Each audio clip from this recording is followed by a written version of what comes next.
of 2022. Ma'am, it's lovely to have you here. Thank you for joining us on a live session today. So, to know about Dr. Duru Shah, let me just give you a brief introduction about her.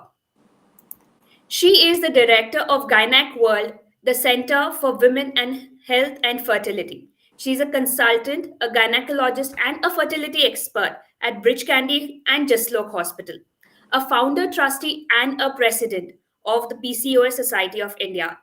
And she is a founder, trustee, and is a member of board on various national and international organizations. Ma'am, we are privileged uh, for you to have us on Baby Chakra. We know that you have taken out time from your busy schedule, and we are here to discuss about the most important and the ongoing sessions that we want to tell our viewers about. Why do I need to see a gynecologist before getting pregnant? So, I would like to tell you one thing, ma'am, that we at Baby Chakra are looking forward and always wanting to connect with our people and let them know that this is an important aspect. Your views and your insights are definitely going to add on to the value, and they are going to be helping us to let their doubts be resolved onto this. Baby Chakra change maker is a mom is helping to understand how you have balanced your professional and personal life, and is also honoring you since you have come up so long handling your professional life and also taking out time to be with your daughters. So it's a privilege to have you here, and so let's get started. Ma'am, I would Thank like to know one thing, that when we say, do I need to visit a gynaec? People are mostly scared. So, ma'am, how would you help me to understand what are the aspects I need to look out when I visit to a gynaec? Thank you first of all for having me here. It's a pleasure addressing your members, and I look forward to sharing some of my experiences and knowledge, so that it would be in the better interest of mothers to be. We do have mothers who come to us before they are pregnant, but most of the times they are women who are, sort of having difficulty getting pregnant, and therefore they are with us. But Okay. on the other hand, women who are, already pregnant or wanting to be pregnant come to us only after they have missed their period and confirmed a pregnancy with a home pregnancy test. Okay. Those are the women who are, sort of probably from the educated class of society, or wanting to make sure that everything is okay in the first 3 months, and otherwise most of the other women would come to us after they have completed 3-4 months of pregnancy. So I think it's important for women to know that, you see, when they are planning a pregnancy, it's almost like going on a 9-month journey. You Yes. go on a journey, you know where you want to go, you know how you will travel, you want to know what you will carry, what are the personal items you're going to take with you, where are the stops you're going to make, what are the arrangements you'll make for your stay, for your food, etc., etc. Now here you're going to carry a baby within the womb for 9 months. That baby doesn't have an agenda, that baby doesn't have Right. an itinerary, and Yes. you need to make sure that that baby for the next 9 months is most comfortable, is not being exposed to any of your infections you may be carrying, is not exposed to any of the high blood sugars which may be existing in your body without your knowledge and causing harm to that baby. You are not exposing your baby to any thyroid deficiency which can cause mental deficiency in future to the baby if you have not corrected your thyroid. If you have not supplied the right ingredients in terms of vitamins, iron, nutrition, protein, the build of the baby, or the fundamental, what you say, foundation of the baby is not set right. Because there's an imprinting mechanism which occurs in the baby whilst the baby is in the mother's womb. And the entire genetic makeup, the entire future of that baby depends on what you have done for that baby in those 9 months. And this Okay. is coming from a lot of scientific research. It's not what I think, it's Mm-hmm. not what you think, it's based on Mm-hmm. a lot of research. So I Okay. think I would love to discuss all these issues. What are the different points we need to take care of? And Okay. in short, I just wanted to set the, sort of the the base on which I would like to discuss as to why you need to do it. And when you explain to a woman why you need to do it, she does it. That's the best part of it. I've seen mothers giving up so many habits just because they're pregnant. Women who have been smoking, women who have been taking drugs, and all sorts of stuff. As soon as they know they're pregnant, they stop. Mm-hmm. That's the willpower of a woman. So I think if they know it in advance, I think it's good. That's a very valid point you have put it. But over here, I would like to understand how early they should be coming. I mean, they should try to change their lifestyle, or what modifications would they should they make in their diet, or what kind of a routine they should follow in order to, experience such a beautiful 9 month journey. As you are saying that, it should be prepare. They should prepare themselves well. So how early they should start? See, we normally recommend that at least 3 months before you start planning a pregnancy. Means even Okay. before you have given up on the contraception you're using. So Okay. if you're using any contraceptives to prevent a pregnancy, then you need to stop that before you stop the contraceptive, you need to come in and consult with the doctor. So when the doctor you consult, she would go into your complete history and Mm-hmm. know what really your menstrual history is like, whether there's been any surgeries before, whether there is any other disorder, etc., etc. And she will also probably, depending on the age at which you are planning a pregnancy, sometimes with women with careers, women with previous divorces and getting married again, they are having childbirth at a little older age, and therefore they need to understand how early they need to plan and why Mm-hmm. they need to plan early and what they need to do before they get pregnant. So if a woman is coming to me 3 months before, what I would normally do is, first of all, I would assess her, of course, physically examine her, ask her all her history of all the medical disorders she's had, whether she's had any surgeries, whether anything in her past. So Okay. once I know that, then I would like to, evaluate her and examine her and see if there's everything normal. If everything's normal, we also get the relevant investigations done. There are some Right. tests which are standardized tests, like say test to know whether medically she's fit to get pregnant. Is her Mm-hmm. hemoglobin okay? Is her blood sugar okay? Is her thyroid okay? Is he carrying any infection which can be transmitted to the baby? Is there any problem in her conceiving? Is there a problem wherein her ovaries have got less number of eggs in her ovaries so that she needs to hurry up and get pregnant? Or whether she can wait for some time? In Right. short, any habit she may have in terms of being smoking, or taking some marijuana or taking some other drugs, all this has a final effect on the baby and also on her ovaries. So, in short, we go into all these habits which she may have, all the medications she may be taking, and then we would do the tests which are necessary in terms of medical disorders, whether she's got any condition which she's had since childhood. Say if a woman has been epileptic, has Okay. she's been having convulsions, she's on anti-epileptic drugs. She may be asthmatic, she may be on anti-asthmatic drugs. She may be hypertensive on antihypertensive. So we've got, she may have a congenital heart disease, she may be on medications. Now, she may not know which medication is safe for her to take. This Mm-hmm. is even before she gets pregnant. Okay. The reason is because if the woman is exposed to those drugs, the baby is exposed to those drugs. A woman knows she's pregnant only 2 to 3 weeks after she gets pregnant. Okay, when Yes. she misses her period for a week or so, then she does the test and then she realizes she's pregnant. But the Yes. pregnancy has already occurred 3 weeks earlier. So, in short, that baby should not be exposed to that drug. So when she comes to us prior to pregnancy, we evaluate all this, and Mm-hmm. then if she's on medication, we'll try and shift her. Not that we stop the medication, but probably we'll, if she's seeing a neurologist and she's on anti-epileptic drugs, We'll ask her to see her neurologist, go back to the neurologist, say, I want to get pregnant. Can I have something which is more, what you call, safer for my baby? So that's what we tell them, that you at least go back to your physician, tell them you're planning a pregnancy so that you're put on drugs which are safer for you. So medication change could be made. We add on supplements to her treatment.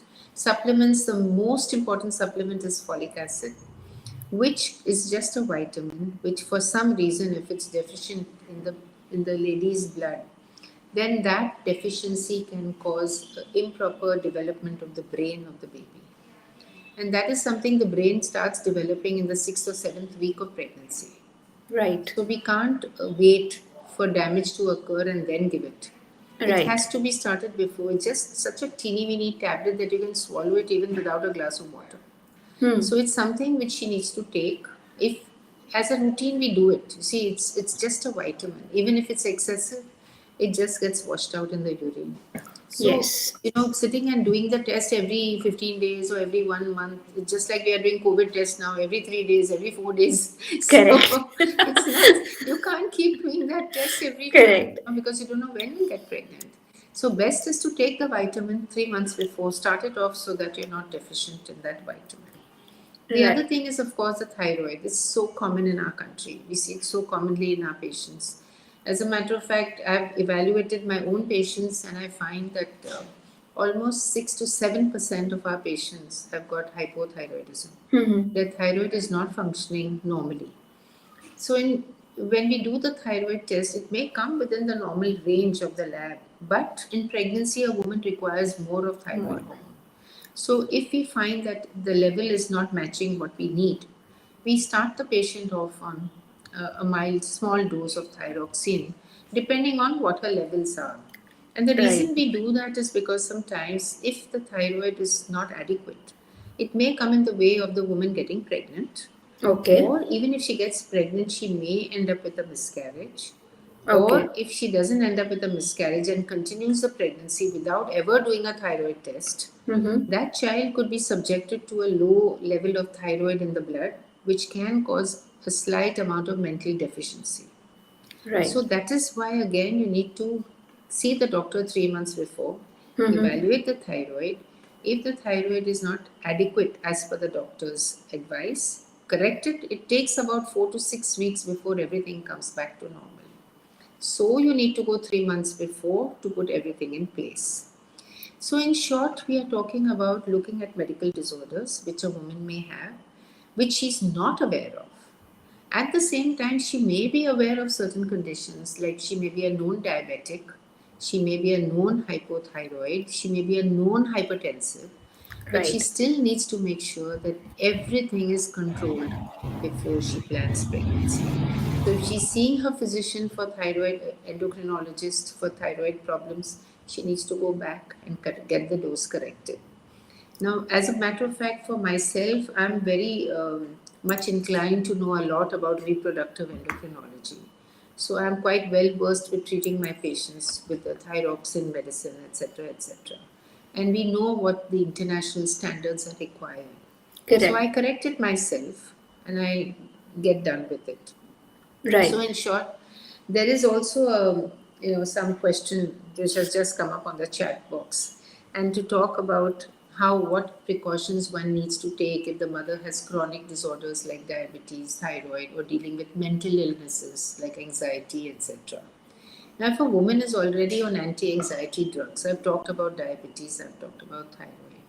But if a woman has got, she is on antidepressants or she's having an anxiety disorder, then again, we obviously can't switch off the drugs immediately. We have to continue the drugs. The only thing is we ask her to go back to her psychiatrist and tell the psychiatrist that she's planning to have a pregnancy and we would like her to go on a safer drug which is safer for the baby. Any drug in the first 3 months, to be honest with you, is not good for the baby because we don't know how it will react, what it can cause in the baby. But at the same time, we need to do the best we can for the patient. If Right. unfortunately you have a disorder, there's nothing you can do about it. There are certain Absolutely. disorders we can't cure, Can't cure. but we need to get it best under control and with the best possible, safest drug, and then go ahead with the pregnancy. Right. So, this is what we are exactly going to talk about, and I think that answers the question which has just come up. Yes, and nowadays women are more conscious about their lifestyle, their age, and everything. So sometimes late pregnancies after the 35, people doubt themselves that will I be able to get pregnant, or if nowadays we are seeing like the huge age gap between two kids. So on this, what would you like to comment? Like, does the women age matter when they are trying to get pregnant for the second time, or if they've had a very good start of a career and they are in their peak of their career and they're trying to get pregnant at the same time because of some family pressure or some societal pressure? So how should they handle that, and what's the best possible way to manage it? So, something, today age really matters. You see, we in the past, I remember maybe when I started practice, I'm talking about 40 years ago, right? We used to see a lot of women with problems uh, related to tubal infections. They used to Right. have problems with their fertility because the Right. tubes were blocked because of chronic infection. They used to have a problem with their. Just give me half a minute, huh? Sure, ma'am. Disconnect the highlights there. So in short, in the past we used to see things like chronic infections, which used to Mm-hmm. cause it because people would deliver in homes which were not in spots which were not very, sort of, uh, hygienic. They would develop Yes. infections. They would develop problems. So the tubes would get blocked. There was a lot of genital tuberculosis. But today the thing has changed. Today Okay. what has happened is that mainly what's going on is that patients are getting what do you call less number. Age is advancing and they're having babies later in life. Yes. So what's happening is that because the age is advancing, they are losing out a lot of, their fertility potential goes down. Okay. So what I'm trying to say is that the change which has happened in Mm-hmm. view of as generations have gone by, as years, decades have gone by, women have a higher chance of having infertility because of poor quality eggs left in their ovaries. Okay. You see, every woman is born with a certain number of eggs in their bank, and Yes. because of which those eggs get exhausted Okay. year after year. And just a minute, get me a power charger here, an extension board, and connect it there.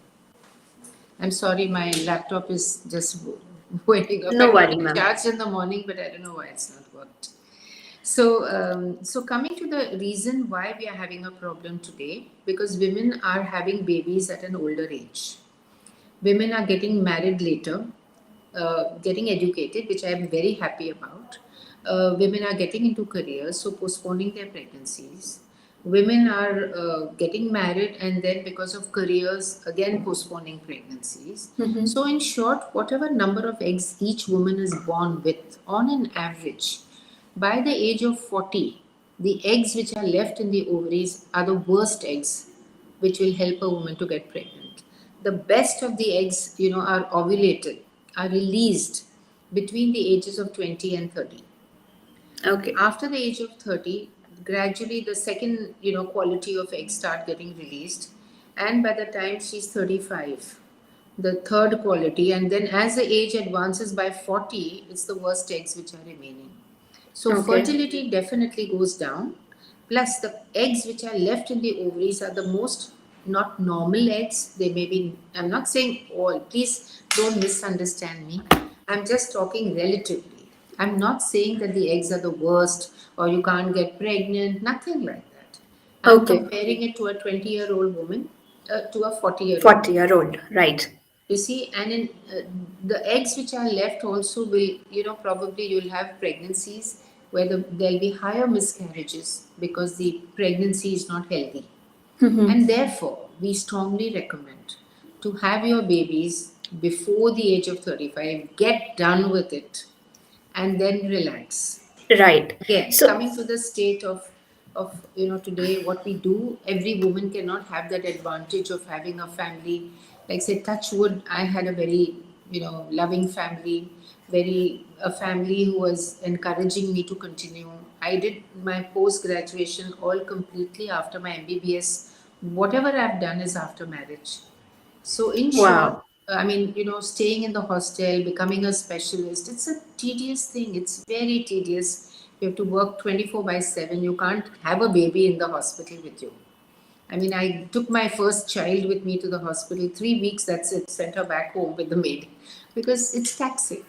You need to be awake at any odd hours. So, in short, when you have your babies early, and then focus on your career, it's a great way of doing it. But yes, sometimes you don't have that help. Sometimes women are still single and they are Hmm. getting married, at the age of 35, 36. And Right. then they are stressed because they don't know whom to get married to because they haven't found the right partner. And this is exactly what happens. So today we are freezing their eggs. Freezing the eggs. We freeze Correct. their eggs so that they are mentally, sort of at ease and they don't Mm-hmm. have to worry about, losing out on their fertility. So Oh. this is what we do with women who are having children at an older age. So when the freezing of the eggs happen, or when they're trying out any IVF kind of procedures, would there be any kind of complications which would be coming in? Whilst you're freezing your eggs, Yes. no, there's no complication really. It's pretty simple. It's of course it means taking some medications. Idea is what medications we give is that we help to, let me go into the normal menstrual cycle. In a normal menstrual cycle, one egg grows, and whilst that one egg grows, there are 25 other eggs which are helping it to grow further. Okay, Yes. and by the seventh or eighth day of the menstrual cycle, those eggs sort of go become atretic. They just die out, and the hormone they have produced has allowed that one egg to grow beautifully. So different from what human beings are. Correct. Yes. Yes. So here is an example where collectively they're supporting that egg to grow and ovulate and release Okay. the follicle. The egg is inside a follicle. Follicle. The Right. follicle opens and the egg comes out at ovulation, meets the sperm, and that's the pregnancy. Now, in a woman who's going through like a natural cycle, you get one egg being released. So if you're going to, sort of go ahead with the procedure just to save that one egg every month, it's very tedious. So what we do is we give some hormones externally from outside so that all those 25, 30 eggs which were supporting that one egg to grow are also getting supported by the hormones from outside to grow. So in short, we'll have almost 12, 13 eggs in each ovary growing. We have about 20, 25 eggs which we collect and freeze in one Yes. sitting. So those injections have to be given for about 10 days or so.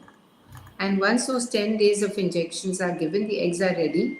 We give her a trigger so that it's a drug which helps the eggs to get sort of separated from the sac so that we can easily pull them out. And that's it. Of course, there are some women who do have some side effects because of taking the medication, but otherwise, it's not a big deal. It Okay. gets over in 2 weeks and it's done. Ma'am, one very generic and a very general question, where does maternal just obesity or PCOS also kind of hindrance or delays the chances of getting pregnant? Yeah. Nowadays, we see the lifestyle has changed a lot. We see a lot Yes. of women above a BMI of a certain number. So, as a routine checkup, how would you, Yes. talk to women of these kind? Yeah. So exactly again, the situation is that when women come to us and they make a diagnosis of polycystic ovaries, which we never make on the basis of only seeing an ultrasound report, and that is the Okay. fallacy which is going on. A lot of young girls are so scared because they've done an ultrasound and the doctor tells them you have PCOS. which is not Right. right, because unless she has at least 2 out of the 3 criteria which are required to make a diagnosis of PCOS, we don't call it PCOS.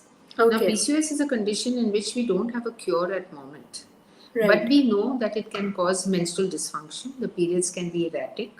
The periods can be, she could have extra facial hair, she could have acne, she could have obesity, she could have insulin resistance, and a lot of hormonal issues. So, what we find is that when we talk to a patient, when we ask her menstrual history, if she's got periods coming every 2 to 3 months, what Mm-hmm. it means is that she is releasing an egg only once in 2 to 3 months. Yes. A normal woman, a woman who's getting her period every month, is releasing one egg every month. So she has one chance of getting pregnant every month into 12 months, that is 12 chances in a year. Because Correct. when she releases an egg, that egg is valid, or it survives only for about 48 hours. If it meets the sperm within those 48 hours, then it can lead to a pregnancy. So, in short, women who are getting their periods every 2 to 3 months, what happens is that they're releasing an egg once in 2 to 3 months. Means their chance of getting pregnant is only 4 times a year if they are getting period every 3 months. So we have known that BMI, that is the weight of a person in relation to her height, is very very important, because the higher the BMI, the higher is the chance of having irregular periods. So more obese a woman, more erratic are her periods because of the hormonal changes which are occurring within the body. And therefore, we know that when we ask a patient to lose weight, it can spontaneously allow 25% of women to get pregnant.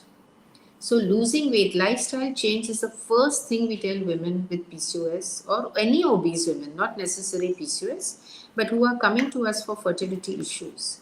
We first thing tell them is get rid of your extra weight. So, in short, even if they lose 10% of their weight, which may take them hardly 3 to 4 months, right? Right. If they are, say, I'll give you an example. If she's about, say, her ideal weight should be, say, 60 kilos based on Right. her height, and she's about 75 kilos, means she's 15 kilos extra. I Yes. want her to lose those 15 kilos, and I don't want her to lose it suddenly, because if she does it very rapidly, her Mm-hmm. skin gets very loose and wrinkled. So we Correct. normally recommend to lose about 2 to 3 kilos max in a month. In a month. And she doesn't need to lose all that weight in and immediately and then only get pregnant. Even if she loses 10% of her weight, so if she's 75 kilos and she loses even 7.5 kilos, then her pregnancy rate jumps up by almost 25%. So, in short, lifestyle change is extremely important to help a woman to get pregnant. That's number one, because her menstrual function improves, the hormones within her body improve, and that's very, very important for fertility. That's the Okay. first step. And of course, if she's obese, the fat under her skin, what we call the adipose tissue, Adipose tissue. is known to be causing insulin resistance. Now, PCO patients have an increased risk of insulin resistance. When they have insulin resistance, it is a pre-diabetic state. So get rid of that insulin resistance, because all that affects ovulation, affects getting pregnant, affects complications during pregnancy, because these are the women who will then develop diabetes in pregnancy. Okay. So we need to correct everything before letting them get pregnant. That is what I'm trying to get at. Right.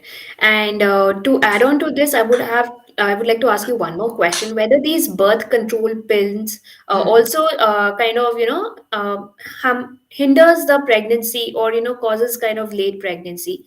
That is a Is total myth. Total myth, absolutely. Oral contraceptive pills, which is the commonest thing which young girls use, is on the contrary known to keep your hormones in good balance. okay. Especially PCOS women who have got higher male hormones, have got irregular periods, have got acne, have got hair growth.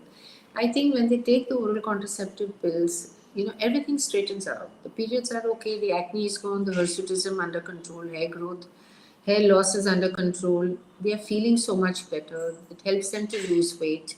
And the depression, the anxiety of all that what is happening to them is definitely lesser.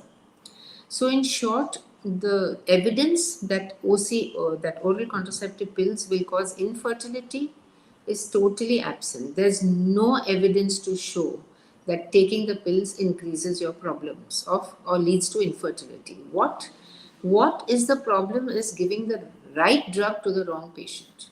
Say, for Mm. example, if I'm prescribing oral contraceptives to a woman, I would investigate her. I would try to find out whether there's anything which is wrong in her system which is going to cause her harm if she takes the pills. Okay, I'll examine her liver. I'll know whether she's had any liver problem. I'll investigate. I'll make sure she's got no bleeding disorder, no migraine, no epilepsy, no cardiac problem, no varicose veins, no chance of deep vein thrombosis. If I have made sure that my patient is absolutely the right person to get the oral contraceptive, I will give it to her. And they can take it for years together, provided they come once a year for their checkup and they Okay. make sure that everything is okay. Okay. Taking up the last question for the session today, what happens if someone goes for tying up their tubes, and is there a process of reversible, and if is pregnancy viable after the reversal? So in this case, how would you address? See, there are two ways in which the tubes get blocked.